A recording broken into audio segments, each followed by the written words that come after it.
کرنے والی ذات اللہ کی ہے. زمین سے کچھ ہو یا آسمان سے ہو, ہم نے کوئی متاثر نہیں ہونا چاہیے. اتنا ضرور ہونا چاہیے اگر کوئی مصیبت کی شکل آئے تو ہم نے بدعمالی سے توبہ کرنی چاہیے اور نیک عمل کرنے چاہیے. خدا تو کیا نام میرے بھائی مصیبت کی شکل کو بدل کے پھر آفیت کی شکل پیدا کر دے گا. تو میرے عزیز دوستو, یہ ساری چیزیں تو جو ہیں یہ خدا کے تابع ہیں, کوئی آزاد نہیں ہے. یہ زمین تابع آزاد نہیں. جب یہ بننے میں خدا کی محتاج ہے اور باقی رکھنے میں خدا کی محتاج ہے تو بتاؤ اپنے کرنے میں آزاد کیسے ہو سکتی ہے؟ یہ زمین کیسے ہل کر کسی کو ختم کر سکتی ہے؟ اور خدا کے بغیر یہ زمین کیسے غلہ پیدا کر سکتی ہے؟ جب یہ زمین بادا یہ خدا کا بننے کا محتاج ہے تو خدا کے بغیر کیسے پانی ڈال سکتا ہے اور خدا کے بغیر کیسے کر سکتا ہے؟ تو میرے عزیز دوستو, یہ ساری مخلوق اللہ کی محتاج ہے. اور جب انسان اللہ کو اپنا بنا لیتا ہے تو علماء سے دن رات ہم سنتے ہیں ساری مخلوق کو خدا عبادت بندوں کے تابع کر دیتا ہے, معافی کر دیتا ہے. لیکن شرط تو ہے چھوٹا سا, کوئی بڑی بات نہ ہے. بات تو بہت بڑی ہے اور کرے تو آسان بہت ہے.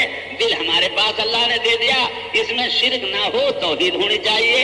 جسم اللہ نے ہمارے لیے دے دیا, اس میں اللہ کا حکم اور نافرمانی نہ ہو اور عبادت اللہ کا حکم نبی کا طریقہ ہونا چاہیے. یہ اسباب ہیں کامیابی کے, اور کوئی باقی باہر کی چیزوں سے ہمارا کوئی تعلق نہیں ہے.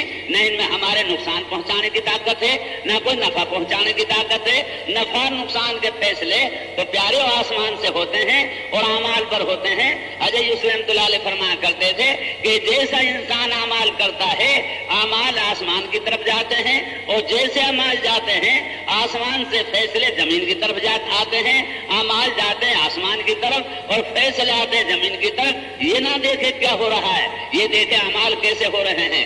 اعمال اگر اچھے ہو رہے ہیں تو میرے بھائیوں فیصلے زمین پر اچھے آئیں گے, انسانوں کے خوشگوار آئیں گے, انسانوں کے نفع کے آئیں گے, انسانوں کی تعمیر کے لیے آئیں گے. اور اگر اعمال بگڑیں گے اور اعمال خدا کے کیا نام منشا کے خلاف ہو جائیں گے اور زندگی نبی کے طریقے پر خلاف ہو جائے گی, یہ بھی اعمال آباد اعمالی آسمان پر جائیں گی.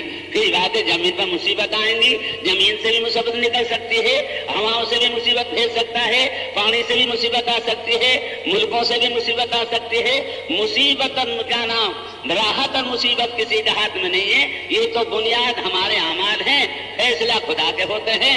اس لیے میرے عزیزو بھائیو دوستو بزرگو, یا دنیا میں ایسی محنت کی جائے یہ دو بات ٹھیک ہو جائے. نہ ہمیں زمین کے ٹھیک کرنے کی ضرورت, نہ ہمیں آسمان کے ٹھیک کرنے کی ضرورت, نہ ہم نے باتیں کسی کے ٹھیک کرنے کی ضرورت. ایک دل کی لائن صحیح ہو جائے اور ایک جسم کے استعمال صحیح ہو جائے, پھر خدا کی پوری قدرت انسانوں کے ساتھ ہے اور پھر خدا کا پورا نظام انسانوں کے ساتھ ہے.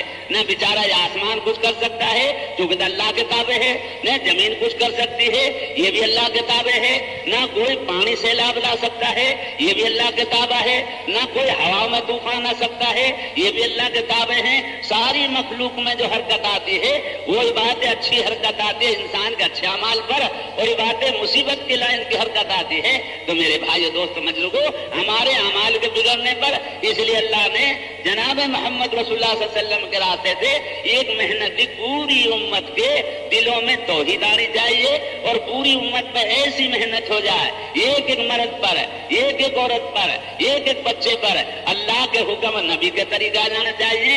پھر خدا کا دنیا کا نظام بھی بندوں کے مافک ہے اور مریں گے تو آخرت کا نظام بھی مافک ہے.